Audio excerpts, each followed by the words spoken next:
Aujourd'hui, je vais vous partager 2 conseils à appliquer une fois que le pervers narcissique vous a insulté. Et je ne parle pas de petites attaques, mais vraiment d'insultes sur votre propre personne. Alors vous verrez, il ne s'agit pas là de technique verbale à dire au PN frontalement, puisque de toute façon, il n'attend que ça, que vous alimentiez l'échange toxique. Là, je vais vous partager mes conseils à appliquer seul à seul avec vous-même. Ces conseils, vous pourrez les appliquer dans votre couple avec le pervers narcissique, mais c'est aussi possible dans le cadre du travail, notamment avec un collègue, dans le cadre de votre famille et même de vos amis. Alors évidemment, il est inacceptable de se faire insulter, et ces 2 conseils ne s'appliquent pas seulement face au pervers narcissique, ils sont aussi valables face à un comportement hautement toxique qui n'est pas forcément APN. Et de toute manière, aucune insulte n'est acceptable dans quelconque relation. Donc petit rappel du comportement pervers narcissique, quand vous le rencontrez, il vous bombarde d'amour, d'attention, de cadeaux et de disponibilité. Mais ce ne sont que des illusions.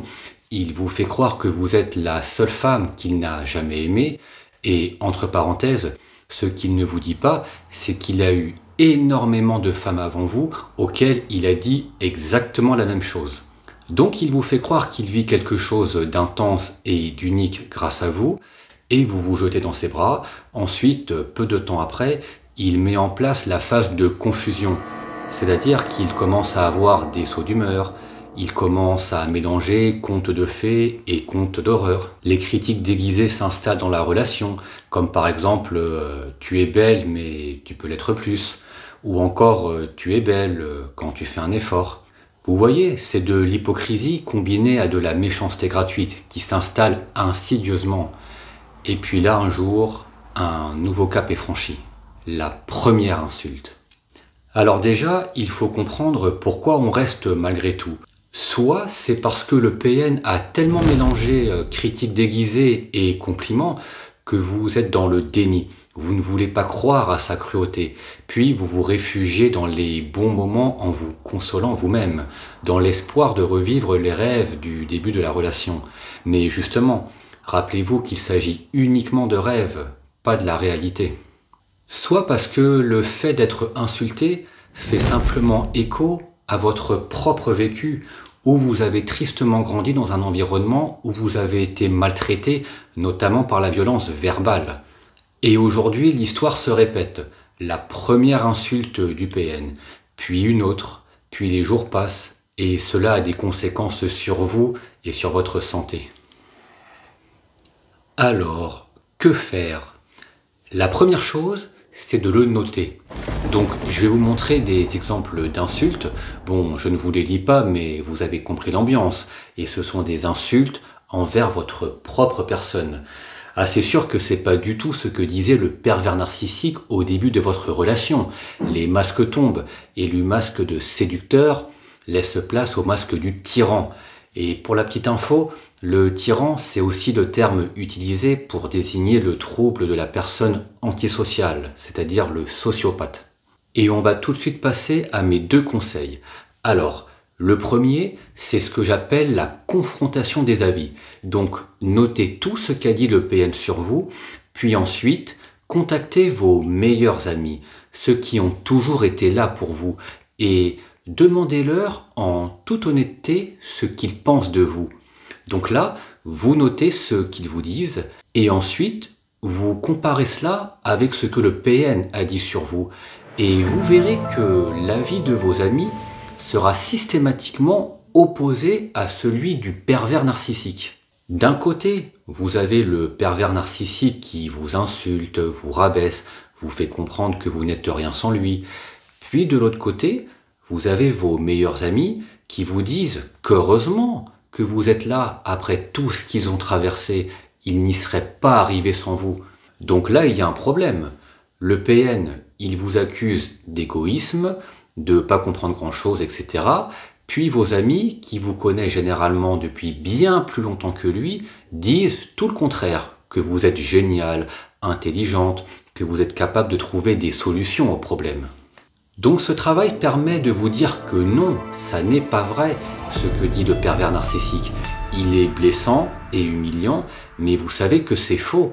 Parce que déjà, quand il vous sort toutes ces insultes, il y a une petite voix en vous qui vous crie que c'est faux.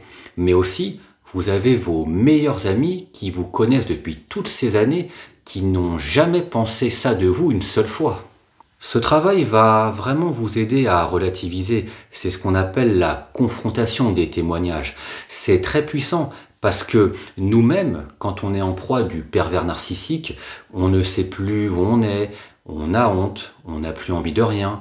Puis là, on a nos amis qui sont là pour nous aider à retrouver nos propres forces au travers leurs témoignages sincères. Et avant de passer à mon deuxième conseil, rappelez-vous que si vous avez besoin d'en parler, de comprendre ce que vous vivez ou de sortir de cette emprise avec le pervers narcissique ou tout autre profil toxique, je vous propose un coaching offert de 30 minutes. Le lien est dans la description. Alors la deuxième technique, si vous la combinez avec la première, permettra vraiment de vous aider à surmonter ces obstacles. C'est toujours avec la même feuille. Vous avez noté les insultes du pervers narcissique. Selon lui, c'est vous qui êtes comme ça. Puis dans la colonne de droite, eh bien, au lieu de marquer votre nom, si vous vous appelez Laura, Sarah, Morgane, Julie, Megan, etc., non, vous ne marquez surtout pas votre nom. Par contre, vous marquez son nom à lui. Et dans notre exemple, on va l'appeler Jean Gilbert. Et pour finir, vous notez un titre pour dire que c'est de lui qu'il s'agit. Par exemple, moi j'ai mis l'autoportrait. Vous mettrez ce que vous voulez et vous gardez ça de côté. Vous faites ça à chaque fois et à la fin, vous avez l'autoportrait établi par le pervers narcissique lui-même. Car rappelez-vous que le pervers narcissique est un expert en projection. Il projette en vous ce qu'il est lui-même. Donc tout ce qu'il vous a dit, c'est vrai, mais ce qu'il faut retenir, c'est que ça n'est pas de vous qu'il s'agit. C'est du pervers narcissique lui-même. Pour résumer ces deux conseils, déjà, rien que le travail d'écriture à la main est extrêmement guérisseur. Alors, je sais qu'on est à une époque où on préfère plutôt écrire sur son clavier d'ordinateur ou de téléphone plutôt que de prendre une feuille, un stylo et écrire. Donc j'ai fait l'exercice dessus, plusieurs fois même. Alors c'est vrai que ce n'est pas aussi puissant que de le faire à la main, mais le travail de guérison est tout de même bien présent. C'est un vrai soulagement de reproduire par écrit, même sur ordinateur ou téléphone, ces deux conseils.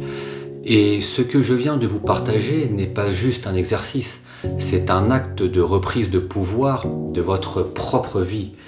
Quand vous écrivez ce que le pervers narcissique vous a dit, que vous entendez ce que vos proches pensent de vous, et que vous voyez noir sur blanc que ces insultes ne sont que le reflet de lui-même, c'est là que la libération commence. Celui qui vous insulte vous révèle en réalité qui il est. Et n'oubliez jamais, tout ce qu'il projette sur vous, c'est en réalité tout ce qu'il fuit en lui.